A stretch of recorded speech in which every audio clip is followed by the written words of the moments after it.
de paso para poner en duda la reputación.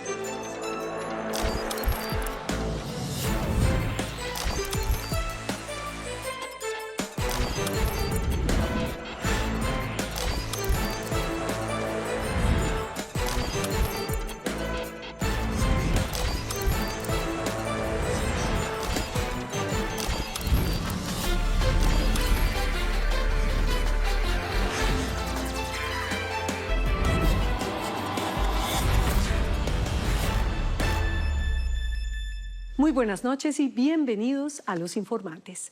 Soy María Elvira Arango y aquí estamos como siempre, como todos los domingos con 3 grandes historias.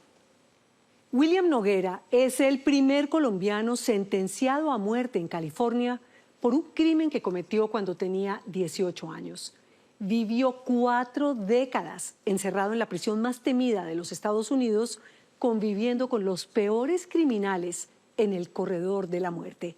Su relato es sorprendente, no solamente porque esquivó la ejecución y a sus peligrosos compañeros, sino que logró transformar su propio destino. Después de explorar las profundidades del mar, Julián Giraldo sufrió un accidente que lo dejó sin el 70% de su cerebro. El amor de su esposo y la dedicación de un neurólogo lo hicieron levantarse de la cama para gritar que contra todo pronóstico está milagrosamente bien. El amor y la ciencia, el camino para vencer a la muerte. Juan Manuel Valencia nació en Manizales, jugó fútbol en las divisiones inferiores del Once Caldas y era uno de los peores de su colegio en inglés. Hoy su vida transcurre entre gringos, cohetes, astronautas y la sala de control en SpaceX, la empresa privada líder en la exploración espacial que junto a la NASA llevaría de nuevo al hombre a la Luna. El niño que soñaba con las estrellas. Empecemos. Después de haber pasado 4 décadas en el corredor de la muerte, en una de las cárceles más temidas de los Estados Unidos, con la zozobra de vivir cada segundo como si fuera el último, esperando su ejecución, el colombiano William Noguera aprovechó lo que le quedaba de vida estudiando, pero sobre todo conociendo a sus compañeros de infortunio. Se acercó tanto que se ganó la confianza de algunos de los peores asesinos y logró otro impensable. Ayudó a resolver casos que parecían imposibles. Angelita Zambrano lo visitó en Los Ángeles, en donde vive libre y a paz y salvo con sus pecados. Que San Quintín era la prisión peor del mundo, porque ahí nació la mafia mexicana. Ahí nació the BGF, que es la familia negra de los gorilas. Ahí nació la pandilla del Aryan Brotherhood, que son los blancos. Y no son nada más pandilleros, son los peores de los peores. Tipos que piensan por meses de cómo matarte. Yo era el más joven que le dieron el pena de muerte en ese entonces, hace 43 años o 42 años. William Noguera es colombiano y está hablando de milagro. Sobrevivió nada menos que al corredor de la muerte de San Quintín, la más temida cárcel de Estados Unidos. Este hombre mide 1,90 y es uno de los pocos que ha recibido sentencia de muerte y vive para contarlo. A mí me condenaron a morir, es que te van a meter en un cuarto, te van a poner en una silla y te van a matar. Era el primer vez que a mí me pusieron que me iban a matar. El guardia me llamó a su cuarto y me dijo, ¿cómo quiere morir? ¿Quiere morir por inyección líquida o quiere por gas? Y me enojé, le dije, haz lo que usted quiera hacer. Yo no firmo nada. Pasó 3 diferentes veces con 3 diferentes guardianes. Pasó 4 décadas entre los peores criminales. Recibió condena de muerte cuando tenía 18 años. Fue el hombre más joven y el primer colombiano en ser sentenciado a la pena capital en esta cárcel de California, dotada con sala de cámara de gas y de inyección letal. El lenguaje que se hable en San Quintín es violencia. Es el único lenguaje que se respeta ahí dentro. Y es que por San Quintín pasaron criminales como Charles Manson y Richard Ramírez. En 2015 alcanzó a albergar hasta 700 prisioneros que esperaban su turno para entrar a la cámara de ejecución. ¿Cuántos años en el corredor de la muerte? 40. Nos recibe en la casa de su familia en Los Ángeles, con apenas 3 meses de abrazar la libertad. Ahora tiene 61 años y va a contarnos cómo logró mantenerse vivo, esquivando a la muerte cada día. Yo tenía ninguna esperanza, nada, de salir. Noguera fue sentenciado en 1983 por el asesinato de Jovita Navarro, la mamá de su entonces novia adolescente. A la edad de 17 años yo conocí a una muchacha, ella tiene 16 años. Me enamoré de ella, una muchacha latina, linda. Lo que yo no sabía era que la estaban abusando sexualmente y físicamente en su casa. Ella tenía casi 5 meses de embarazada. Yo fui a México a pelear y cuando regresé me informaron que la forzaron a abortar al niño. Investigó cómo se realizaba un aborto de un bebé de 5 meses y perdió la cordura. Noguera mide casi 2 metros y en ese entonces era campeón nacional de Hapkido, un arte marcial de defensa personal. Yo era un niño que tenía rabia, era un colombiano que creció en un barrio de mexicanos y gente de color y yo era el único colombiano. Desde niño tenía que defenderme y peleando fue la única forma que pude hacer eso.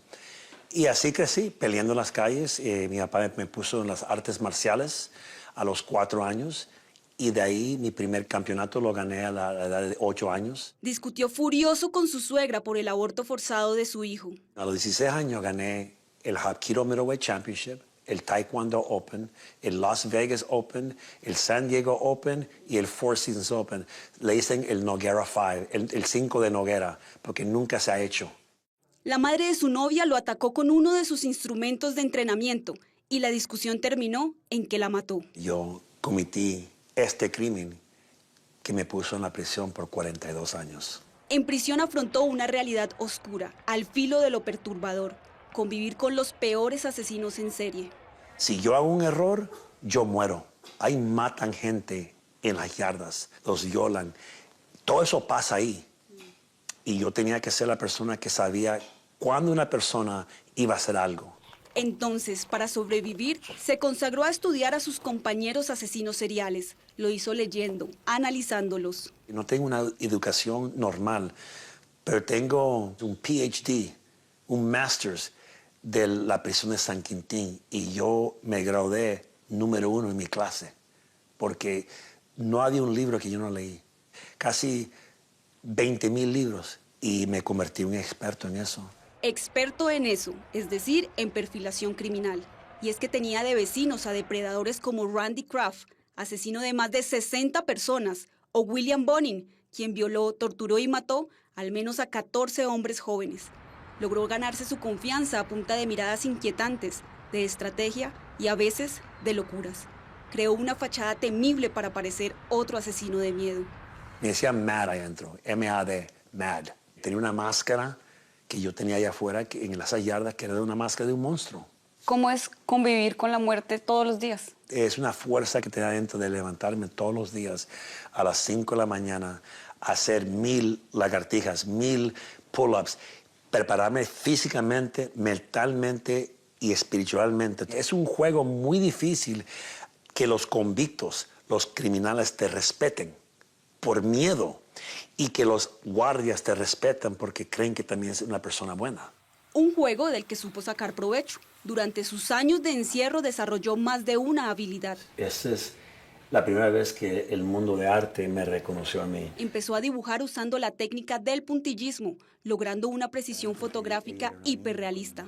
Los guardias vieron los dibujos y me pagaban, me decían, haz este dibujo, te pagamos esto. Yo tenía contratos yo. Y después de 10 años haciendo eso, los oficiales llevaban mis pinturas, mis obras a las galerías. Y he tenido exhibiciones en Londres, en San Francisco, en Nueva York, en Los Ángeles, en Francia. Me conocían como el hombre de escape porque mis obras dicen que yo podía escaparme por mi mente. Hay una piedra como así de grande y está ahí adentro. Cada vez que una persona compra uno, se lo lleva, me está ayudando a escapar. El valor de sus obras va de los 700 hasta los $18,000, dinero que usó para sostenerse en la cárcel y para ayudar a las familias de las víctimas de los mismos asesinos que lo rodeaban. Porque en todas mis obras yo le pongo mi huella digital.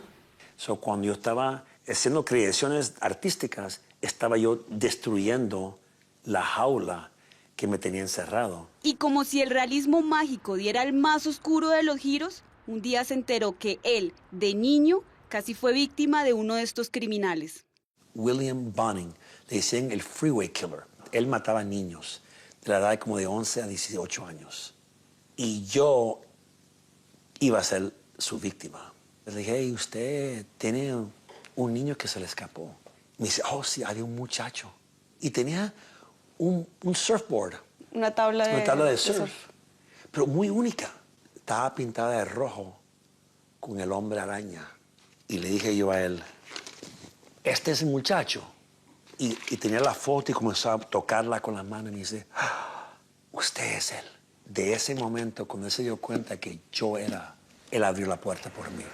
Esa coincidencia le abrió las puertas a reuniones, donde como jugando, una treintena de asesinos convictos compartían fotografías, obsesiones y demás retorcidos detalles de sus crímenes. Ellos tenían una sociedad que se llama The Dead Body Society.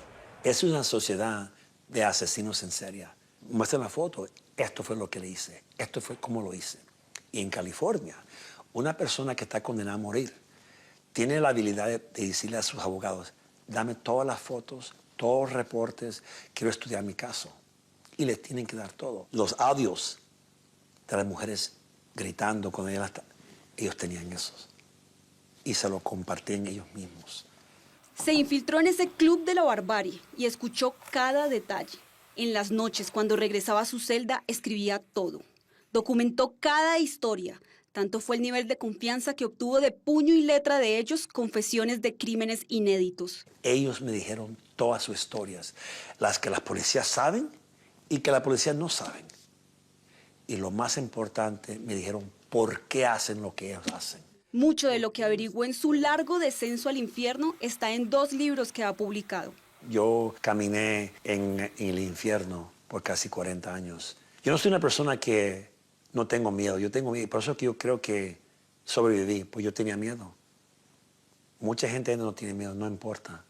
Ellos ya están condenados a morir. Cada criminal piensa diferente. Así, Noguera se convirtió en artista y autor experto en comportamiento delictivo. Hoy trabaja con Kane Mains, un reconocido detective especializado en crímenes sin resolver. A prepaid call from an inmate at the California State Prison, San Quentin. 2 mentes, un ex marín y un ex convicto trabajando juntos. Por su buen comportamiento en prisión, Noguera trabajó asistiendo a criminales ancianos. Fue así como conoció a Joseph Naso. Él es el monstruo peor de la historia de los asesinos en serie. Mató por más de 60 años. Uno de los asesinos más escurridizos, escondido bajo la máscara de un fotógrafo profesional, citaba a jóvenes modelos que luego aparecían muertas. Sus familias nunca supieron ni el quién ni el por qué hasta ahora. Y aquí está Naso con 4 de sus víctimas y me escribe a mí ahí. Best wishes, Bill, from me and some friends, Joe Naso. Joseph Naso se parece al padre de todo el mundo. Y su cosa que él lo hace tan diferente es que usted nunca lo recuerda. No es muy alto, no es muy chiquito, no es muy gordo, no es muy flaco.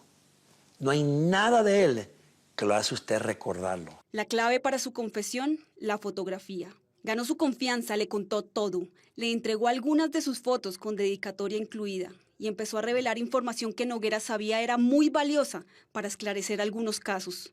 Admitió que me conocía, que escribió cosas y que me dijo secretos. Yo tengo todos esos secretos escritos en su letra. Esa investigación está plasmada en este libro titulado A través del lente de un monstruo. De todos los casos, de los 10, encontraron 8 cuerpos. Y la verdad es que hay muchos más cuerpos y esos otros casos los estoy estudiando yo con Ken Mains para poder traerle a esas familias esas respuestas que han preguntando qué le pasó a mi hija. Yo nunca parto mi palabra. Pero ¿cómo fue que Noguera se salvó de la pena de muerte e incluso logró su libertad?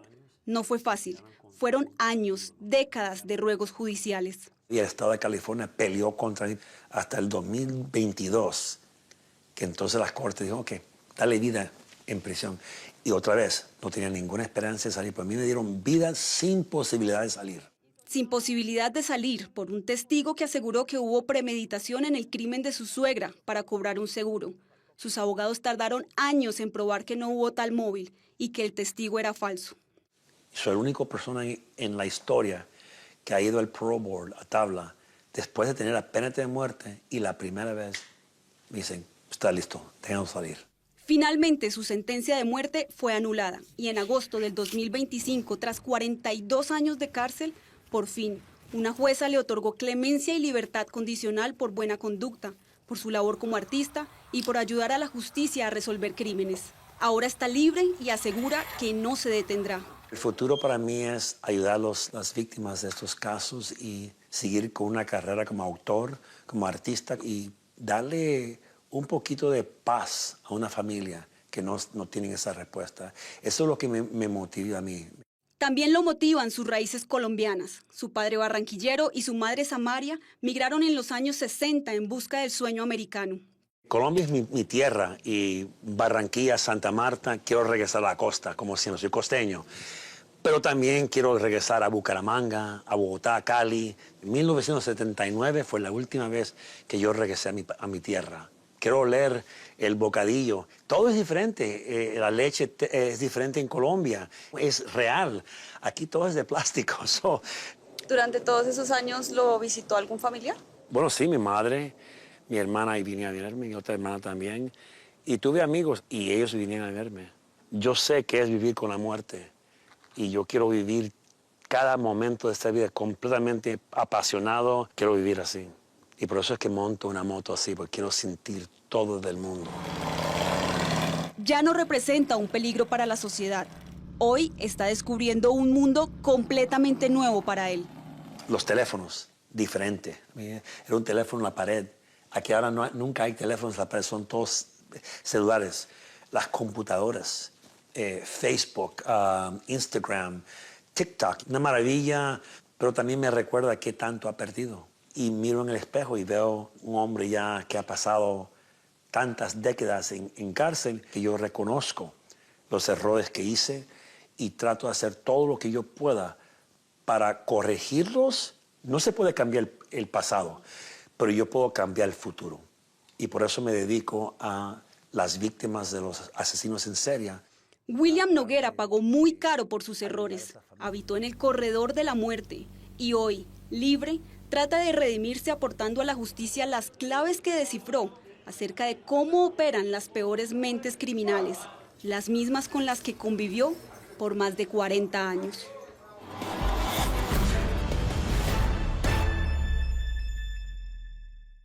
Noguera trabaja en este momento en 2 proyectos audiovisuales y en un tercer libro.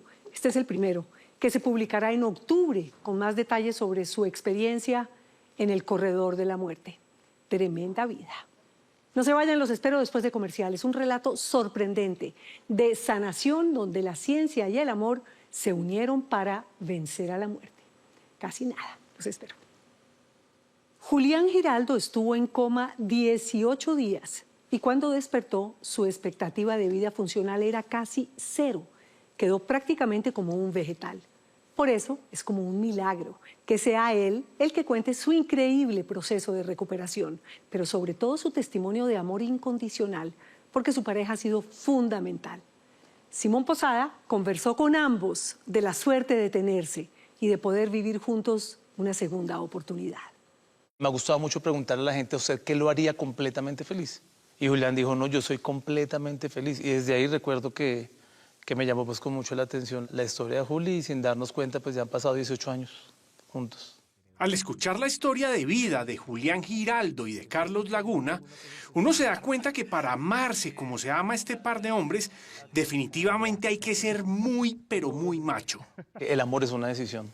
Yo pienso que uno decide amar. Tantas cosas que han pasado en la relación, yo recuerdo haber decidido, yo dije, yo a nivel consciente, yo decido estar con Julián. Ustedes pueden ver que Julián no habla de corrido, a veces se le pierden las palabras. Se me olvidaron todos los recuerdos y... No te entiendo los recuerdos. No, Bueno, pues eso, cuando Julián tenía 27 años, sufrió un accidente que cambió su vida por completo. ¿Qué pasa si no hay accidente? Es muy probable que no estuviéramos juntos. Carlos dio una charla en la universidad de donde se graduó y Julián estaba entre el público. Yo estuve en el primer semestre conociendo a este señor con su historia de vida. La historia de emprendimiento era desde abajo. Su relación amorosa empezó a crecer junto a su vida profesional. Fundaron una agencia de publicidad muy exitosa que rápidamente terminó teniendo oficinas en Pereira y Bogotá. Yo estaba en sintonía de ese gran sueño bogotano y expandirse a nivel internacional. Mientras que Lago estaba como, oye, paremos, vamos al origen. Ese desencuentro laboral hizo que terminaran la relación. Y yo viajé a Pereira y yo le dije, Carlos, con estas y las otras circunstancias, paremos esa relación. Pero el cariño y el respeto que tenían hicieron que las cosas terminaran muy bien. Yo creo que siempre hubo la confianza plena del uno entre el otro. O sea, yo jamás le hubiera quitado 100 pesos a Julián. Esa base de confianza hizo que ni siquiera necesitaran a un abogado para repartir sus bienes. Y nos demoramos un minuto. Tan fácil fue el tema del dinero que Carlos insistía en arreglar su relación, pero Julián no quería. Julián estaba cerrado, que no. Carlos se fue a Nueva York a estudiar y a tomar un poco de distancia de Julián después de la ruptura. Pero un día alguien tocó a su puerta en esa ciudad. Y era Julián con un ramo de flores diciéndome, volvamos, hablemos. Pero yo ya no quería pues nada con Juli. Así es la vida, el que ya no quería nada era Carlos, se había cansado de rogar. Ese viaje fue su despedida como pareja. Y en el aeropuerto, Carlos le dijo una frase que iba a ser una profecía. Y puedes contar conmigo y puedo contar contigo en las buenas, en las malas y en las peores. Las buenas, las malas y sí, las peores que estaban por llegar. Después de su regreso a Colombia, Julián se fue a Santa Marta a hacer lo que más le gustaba en la vida. Bucear. Me apasiona el mar, las algas, los corales, peces grandes, peces pequeños, peces diminutos. Amo el mar. En la última buceada yo le dije al instructor, como siempre, la hora de volar es clave en ese tipo de situaciones porque el nitrógeno del buceo, del tanque, se dispersa a las 18 horas. Este punto es clave para entender. Así que, ¿quién mejor para explicarlo que uno de los neurólogos que atendió a Julián después de su accidente? Durante el buceo se producen unas burbujas de nitrógeno en este caso. Esas burbujas se acumulan en el torrente sanguíneo y cuando el buzo sube muy rápido, esas burbujas no logran disolverse rápidamente y se pueden ir a diferentes órganos, entre ellos al cerebro. Al irse una burbuja de nitrógeno o de aire hacia el cerebro, se evita que llegue el oxígeno, que es el que realmente es el que nutre a las neuronas, y eso puede producir infartos, o sea, una lesión del tejido cerebral. El instructor de Julián le dijo que podía volar pasadas las 18 horas y él se sintió tranquilo. Esa noche, ya en Bogotá, no se sentía bien. Tenía una jaqueca tremenda. Entonces me tomé una pasta y me acosté a dormir. El 21 de marzo de 2017, a las 6 de la mañana, me desperecé. Cuando me levanté, me caí. Intentó levantarse de nuevo. 2, 3, 4 veces se cayó sobre la cama. Estaba muy mareado. Como pude, salté a la cama y a las 6:30 de la mañana me desconecté por completo. Carlos lo llamó desde Pereira y Julián, que estaba en Bogotá, no le contestó. Tenían una reunión de trabajo. Nunca había pasado que llegáramos tarde a una reunión los dos.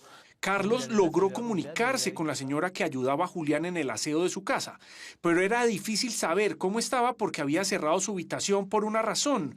Bueno, una razón un tanto infantil. Yo tenía muchísimo miedo de los fantasmas. Entonces, la forma de quitarme ese miedo es cerrando la puerta. Como los fantasmas no entran ni salen. No atraviesan paredes. Así.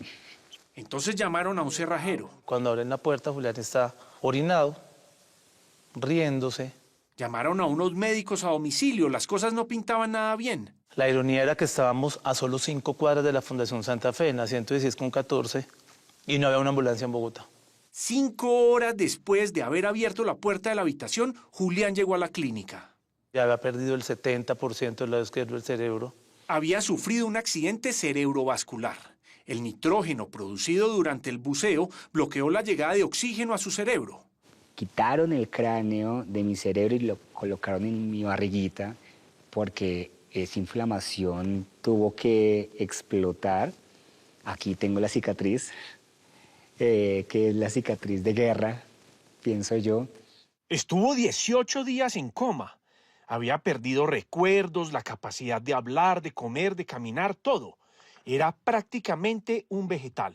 Me practicaron traqueotomía para respirar mejor, porque la inflamación era tan absurda, las vías aéreas estaban taponadas, y me practicaron gastrostomía vía sonda para alimentarme mejor, con laticas. Julián tenía todos los factores de riesgos posibles para sufrir esta dolencia.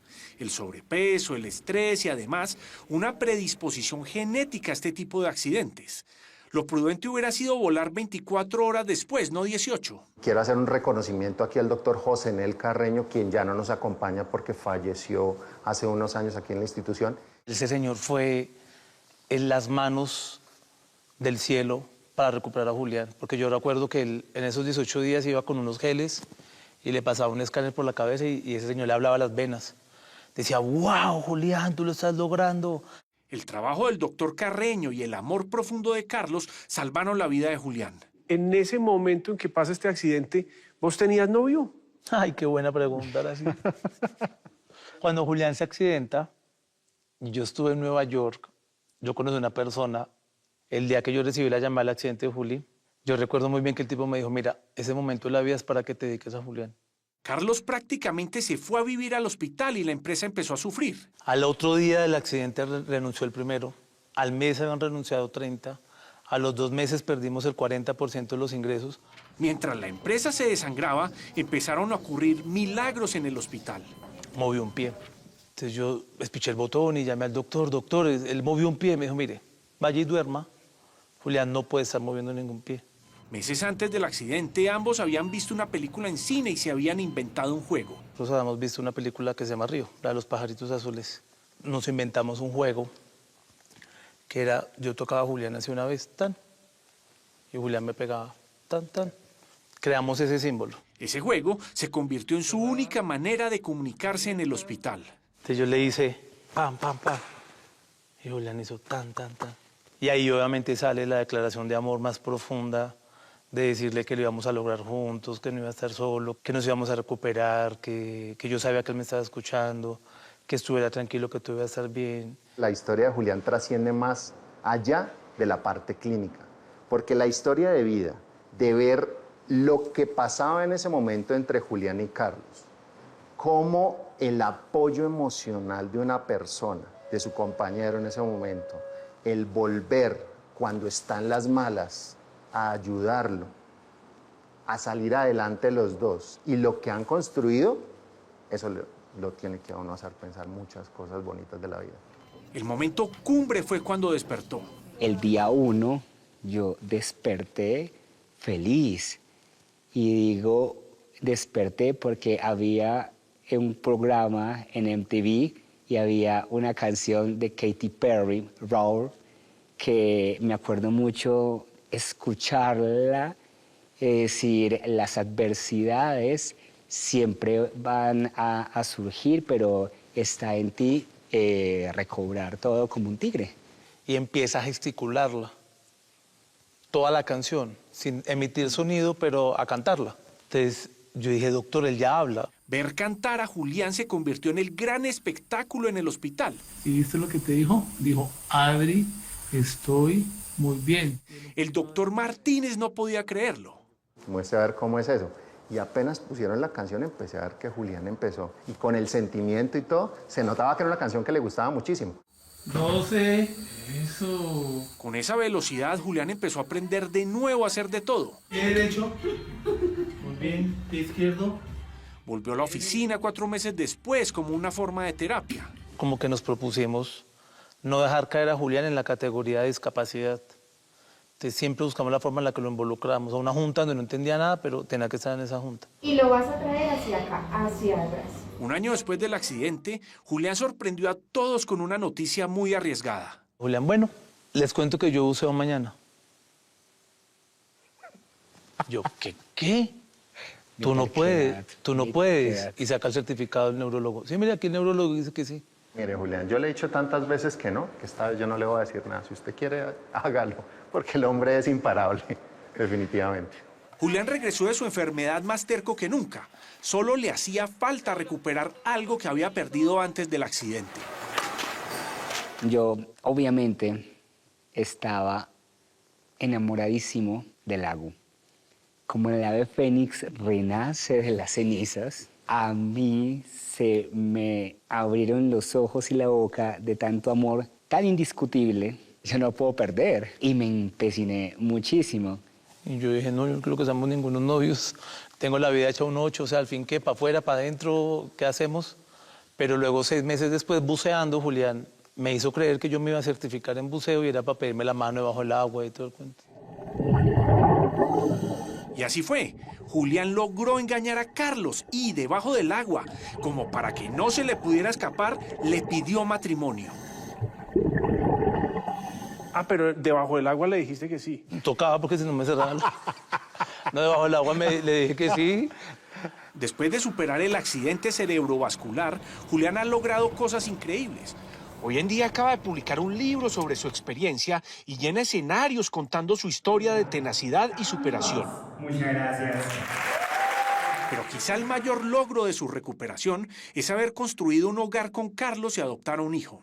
Y empezó todo un proceso de cara al ICBF en la validación del tema psicológico, familiar, social, económico. ¿Y son los primeros en Risaralda? Los primeros en Risaralda y de los primeros en el país como pareja homoparental. Para Julián ha sido un reto comunicarse con Noah, su hijo, y este ejercicio se ha convertido en la terapia máxima para su recuperación. Sencillamente lo amo como Dios me ama a mí.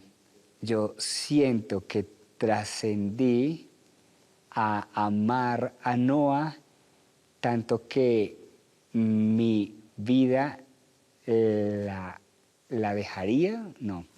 Daría la vida por Noah. Era improbable que estos dos hombres volvieran a estar juntos. Y era aún más improbable que un accidente se convirtiera en la razón para salvar su relación, estar juntos de nuevo y además crear una familia. Hay 3 cosas que permanecen: la fe, la esperanza y el amor. Julián hoy tiene un tatuaje que dice milagrosamente bien, como el título de su libro. Y esta frase se convirtió en la gran lección de vida que deja su testimonio. Que el amor y la mente lo pueden todo, incluso vencer a la muerte.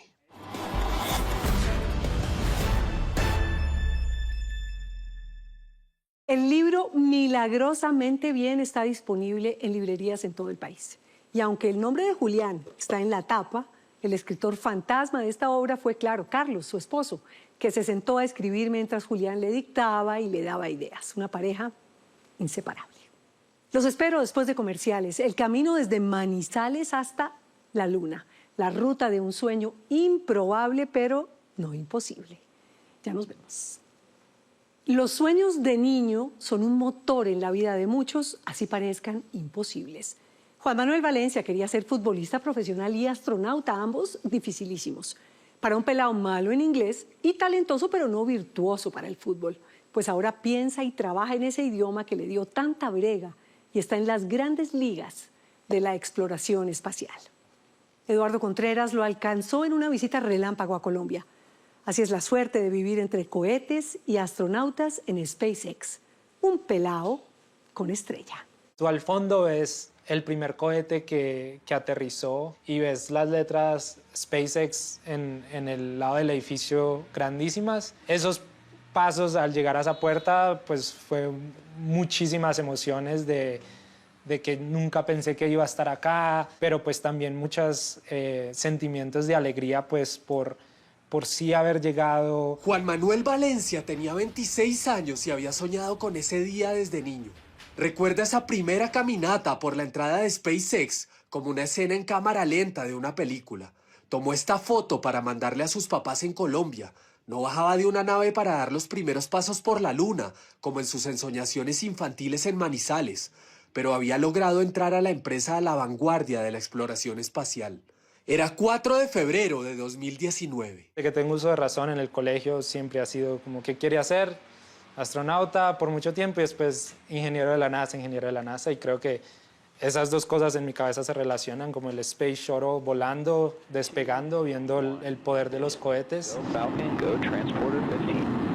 SpaceX, la empresa que Elon Musk, uno de los hombres más ricos y polémicos del planeta, creó en 2002, ha logrado hitos que muchos consideraban imposibles, como aterrizar un cohete luego de una misión espacial o llevar astronautas a la Estación Internacional.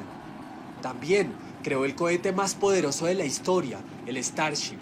La próxima meta es llevar a los astronautas de la NASA de regreso a la Luna y ser la primera empresa privada en construir una colonia humana allí.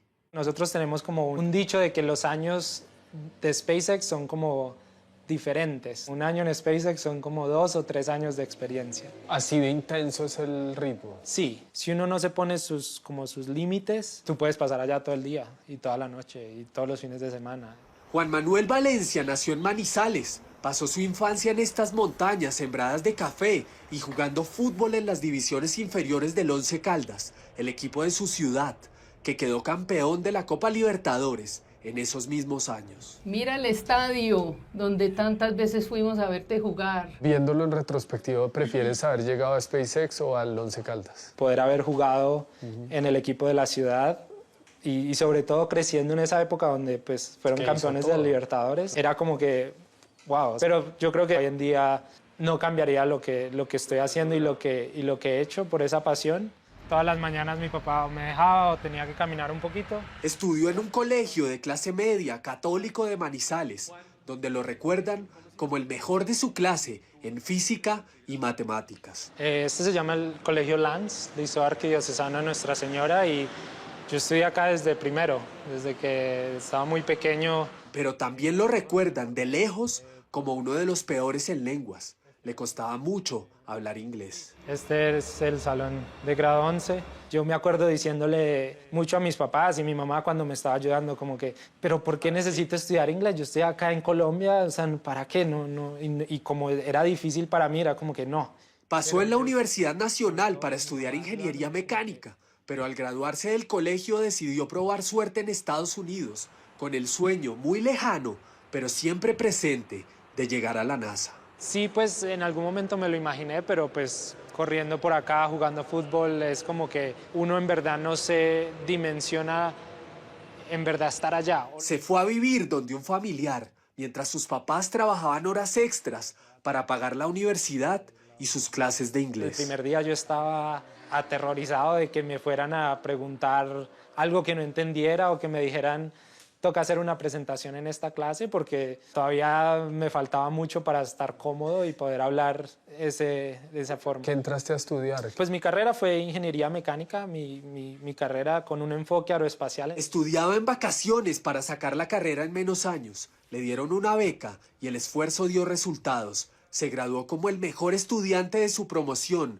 de ingeniería mecánica en la Universidad Internacional de la Florida en 2012, pero sin papeles. No podía aspirar a ningún cargo en la industria aeroespacial. Todo lo aeroespacial lo toca el gobierno de Estados Unidos de alguna forma u otra.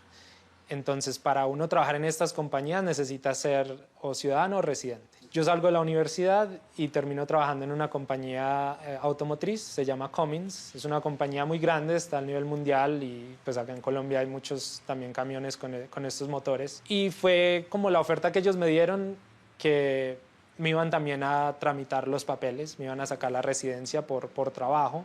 Durante 7 años su vida fueron motores diésel y camiones. Allí trabajó junto a su equipo en reducir los gases contaminantes producidos por la combustión. Su nombre aparece en 2 patentes por desarrollos en esa materia. Mientras trabajaba allí hizo una maestría en ingeniería mecánica en UCLA, la Universidad de California en Los Ángeles, y consiguió los papeles de residencia en Estados Unidos. En ese momento se postuló a todas las empresas de la industria aeroespacial. Con su experiencia en la rama automotriz, luego de varias entrevistas y un largo proceso de selección, lo llamaron finalmente de SpaceX. Entré como ingeniero para hacer integración y pruebas del cohete, hice eso 2 años y medio. ¿Y cómo era tu trabajo en el día a día? ¿Qué hacías? Asegurarnos de que todo lo que pusiéramos en el cohete, primero que estuviera bien asegurado, que no hubiera ningún daño de esas cosas. Y si hay algún daño, yo soy el responsable de qué vamos a hacerle a esta parte o qué le vamos a hacer a los sistemas para que funcionen y poder volar el cohete. SpaceX logró aterrizar por primera vez en la historia el cohete Falcon y de esa manera reutilizarlo para misiones posteriores, ahorrando millones de dólares en la carrera espacial. Juan Manuel llegó a trabajar en una sección de esa nave. Cuando yo entré estaba trabajando en esta sección, que arriba de esto es donde se pone el payload. La cápsula, digamos. Puede ser la cápsula, en este caso es como, está configurado como si fuera adentro de esto encapsulado un satélite. La carrera por conquistar el espacio y avanzar antes que nadie ha sido una constante en esta industria. Varias empresas privadas, entre las que destacan Blue Origin de Jeff Bezos y SpaceX de Elon Musk, llevan la delantera. Pero nadie ha logrado tantos avances y en tan corto tiempo como SpaceX. Un ambiente laboral altamente competido y mucha presión son las constantes allí.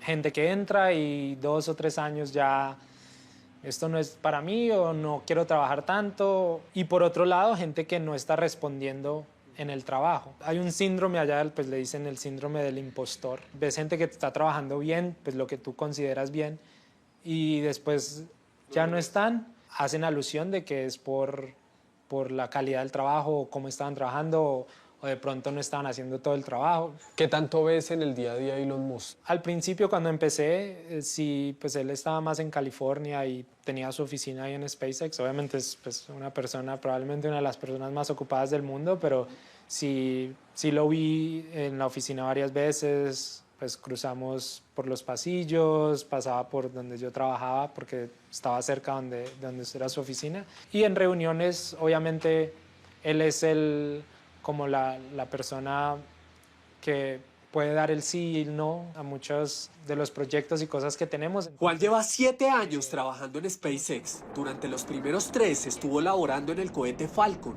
Ahora hace parte del equipo de control de misión. Los hombres y mujeres con la responsabilidad de monitorear y tomar decisiones en tierra mientras una nave de la empresa vuela para llevar, por ejemplo, astronautas o suministros a la estación internacional. Llegar a esa posición fue otra carrera de obstáculos. El equipo como tal en el control de misión se compone pues del director de misión y 4 personas que cada uno está encargado de sistemas diferentes. Entonces hay una persona que es la de navegación, hay otra persona que está encargada de todos los eléctricos, la otra persona está encargada de todo lo que es las temperaturas, los sistemas de propulsión, y la última persona que cuando hay astronautas es la persona que le habla a los astronautas. Cuando entré a este grupo, por mi experiencia me alineé un poco más a la parte como de fluidos, que es la parte de propulsión, la parte de temperaturas, la parte del ambiente dentro de la cápsula. Así, pudo estar en momentos históricos. Su voz se oye en la transmisión de la primera caminata espacial hecha por una compañía privada en la historia de la humanidad. Launch escape system disarmed. El 12 de septiembre de 2024, cuando 2 astronautas de SpaceX salieron de la nave llamada Dragón, a 700 kilómetros de la Tierra. Anteriormente solo países habían hecho esto, que era la NASA, Roscosmos Rusia y China, y SpaceX hizo la primera caminata espacial. Entonces fueron 5 días muy tensos donde siempre había alguien en el control de misión, este equipo. Aunque sueña con dirigir en un futuro cercano una misión de astronautas, ya ha sido director en una misión llevando suministros a la estación internacional. Cuando ya estás entrando al espacio aéreo de la estación, que es cerca, ya entonces la NASA ya toma también un rol importante en la misión porque ellos te están esperando y tú estás llegando con suministros o astronautas, entonces tienes que coordinar con ellos para todo. Entonces ellos nos contratan para hacer ese viaje de astronautas o de suministros, que es lo que necesitan para vivir allá. Aunque su trabajo y su cabeza estén muy cerca de las estrellas, Juan vuelve siempre a estas montañas de Caldas. Viene cada fin de año para compartir con sus papás, agradecerles por lo que hicieron por él. Se presentó a ingeniería eléctrica, pasó. Mis papás han sacrificado mucho. Por ejemplo, mi mamá, cuando yo estaba en el colegio, se sentaba conmigo a estudiar, a repasar. Y pues la parte económica, o sea, trabajaron muy duro muchos años. El recuerdo del esfuerzo de sus padres lo motiva a diario. Quiere que más niños de Colombia crean que es posible hacer los sueños realidad. ¿Y tú qué le dirías a un niño aquí en Colombia que piensa que quiere ser astronauta? Acá en Colombia hay mucho talento, que a veces no se dan las oportunidades o que a veces uno no toma esas oportunidades, pero el talento ahí está y las oportunidades hay que ir a buscarlas. Nadie va a venir acá a tocarme la puerta a decirme, ¿quieres ir a ser astronauta? ¿Quieres ir al espacio? Si uno quiere hacerlo, toca ir a buscarlo. Trato de venir cuando tengo vacaciones, normalmente final del año, para disfrutar con familia y amigos esas fechas especiales. Hoy Juan piensa, trabaja y se comunica en inglés el 90% del tiempo, esa lengua que creyó que no necesitaría nunca. Me encontré con él a principios de 2026 en Manizales. Me encanta Colombia, especialmente Manizales. Vino con su novia Ana, con quien vive en Los Ángeles, California. En sus ratos libres le gusta escalar y aprendió a pilotear avioneta para viajar con ella por Estados Unidos. Dentro de lo que has visto en SpaceX, me hablabas del Starship como una de las cosas más impresionantes. He tenido la oportunidad de verlo en persona y la magnitud es muy, muy grande. Yo, pues, acá en Manizales lo comparo con un poco la catedral, que es como la estructura más alta, y el cohete es mucho más alto que la catedral de Manizales. 6, 5. Starship, el cohete más grande y poderoso jamás construido, en el que se espera algún día llegar a Marte. Pero el sueño más próximo de Juan es estar ahí, en el control de misión, en SpaceX, cuando el hombre vuelva a la Luna. A punta de sacrificio y de creer en sus capacidades, recorrió un largo camino para llegar hasta acá. Y tiene combustible de sobra para seguir trabajando en la exploración espacial, en las estrellas, con las que soñaba desde niño.